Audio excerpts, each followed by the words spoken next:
topics and more. We are joined this morning by New York Congresswoman Nicole Malliotakis. So, Congresswoman, great to see you. Thanks for being here this morning. Good morning. And let us begin with this shooting of Charlie Kirk, the killing of Charlie Kirk. There's a lot of finger pointing now happening on both sides of the aisle as to who is to blame here, right? When you look at all of this, do you feel that this shooting reflects a need, though, for once again this conversation around stricter gun control regulations?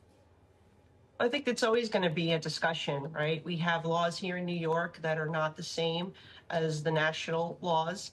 So right now it's done by a state basis, and there have been attempts to try to push for a more national policy.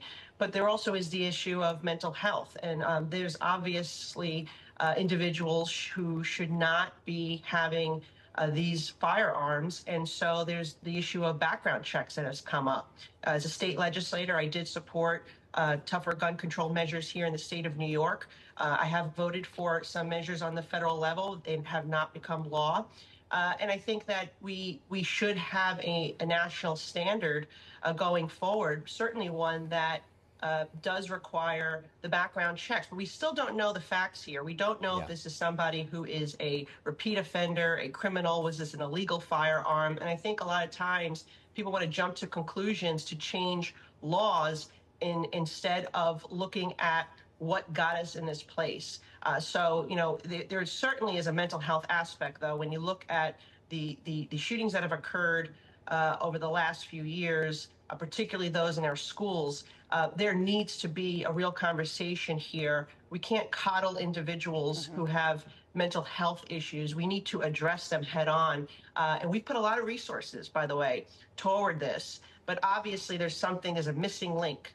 Yeah, I mean, this is being called a political assassination. There's now talk about increasing security for members of Congress. Do you feel vulnerable? Do you feel like you need more security now after this shooting and the many shootings before it?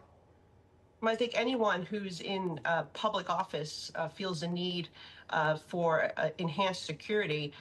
This is a very, very difficult time in our nation, and we can never allow for our political debate to be stymied. We cannot have individuals who fear to speak out on issues that they're passionate about and be part of the dialogue and debate for fear of their life. This is obviously an ongoing issue that we have as members of Congress. I do have security, but what I will say is that it really is incumbent upon all of us to bring this temperature down. We need to be able to have a discussion in this country about political matters, about policy, without name calling, without demonizing, without lying about people. I mean, there's been so many times where people throw around the words, you know, Nazi, racist. That is so inappropriate, and that really increases the temperature and creates a hate. It takes the discussion from legitimate political debate to hateful rhetoric that is dangerous. And when you lie about votes, the way we vote on bills, or you lie about what's in legislation, as we saw happening with the last legislation we passed, the Working Families Tax Bill, that reformed Medicaid, did not take away Medicaid from people, did not strip health care. That also leads to very dangerous waters. So I would just urge my colleagues, you know, we all need to be responsible here and be respectful, and let's not misrepresent the work that we're doing in Washington, because that can lead to dangerous things. I think you bring up a good point about bringing down the temperature in terms of that name calling, and that, do you believe that starts at the top, right, with the president himself? Look, it starts with anybody who's in elected office. There's no need for any type of name calling, but we see it all the time. It's civilians as well, right? People on social media just throwing around these terms, as I mentioned, very dangerous. So I think we all just need to step back and let's debate on the merit of policy. Yeah, we want to switch gears. Yesterday, we commemorated the 24th anniversary of the 9/11 attacks, and justice still hasn't been served. Now, you sent a letter to Defense Secretary Pete Hegseth asking for his help in setting a trial date for the terrorists. Have you gotten any response? Well, we sent that letter out yesterday. Obviously, this is something that I've been advocating for quite some time. There was a trial date set in 2021. However, due to COVID, it was delayed. And subsequent to that, there was a plea deal that was made and we fought very hard to get this plea deal nullified. Basically, it was a deal that would have allowed these terrorists to avoid the death penalty, which we believe is the appropriate penalty if upon conviction. And so now that that has been taken to court and it is null, we are now asking, and this just happened in July, that the court made that ruling. We're asking our Secretary of Defense, Hegseth, to help us advocate for the military judge to set a date as soon as possible. It has been 24 years. Families, first responders, all Americans deserve justice here, and that begins with setting a trial date, selecting a jury, and allowing this process to proceed. Understood, and we're almost out of time here, and I want to ask you about what obviously is a big topic for so many New Yorkers, and that is what we're seeing play out in 8 weeks away from picking a new mayor. And so what are your thoughts right now? There's so much going on. You miss a minute, you miss a lot, but every single day there are calls to coalesce around somebody to go against Zohran Mamdani. Who are you supporting in the race?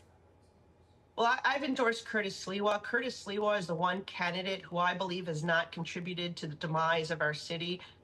Governor Cuomo, the bail reform, congestion pricing, sanctuary state policy. The mayor spent billions of our dollars to put people who are in this country illegally in luxury hotel rooms, 16,000 crimes traced back to those shelters. And then what I will also say is Zohran Mamdani is not only a supporter of the bail reform and thinks it hasn't gone far enough, it would be very destructive to implement his policies. He's advocated for defunding the police. He says there's no purpose for jails in our society. I think he's a very dangerous individual. And when you quote Karl Marx and say that you want to seize the means of production and you don't believe in private property rights, that to me is very concerning as a daughter of a Cuban refugee. And that's not the type of policies I want to see in New York City or America. Do you think Curtis has a chance in the way the field is right now with three others? I think Curtis is running a great campaign, and look, for 5 decades he has served this city, but from his heart, not in an elected office. He has been in every subway station. He has gone on every transit line. He has been to every housing project. He has helped transition homeless and mentally ill off our streets. He started the Guardian Angel because he cares about public safety. I think Curtis is the one person who has not contributed to the demise of our city that's in this race. And if people truly want to see our city picked up again in just common sense policies, public safety, being able to ride the subway without fear of being attacked, making sure our mentally ill and homeless are being cared for and not living on our streets and in the subway system. These are common sense things that Curtis will focus on, and that's what government needs to get back to, the basics, making sure our streets are clean, that the roads are paved, that the cars are moving, and I think Curtis is the guy to do it. All right. Malliotakis, thanks again for taking the time to speak with us this morning. Appreciate it. Thank you. And that brings us to tonight on PIX on Politics.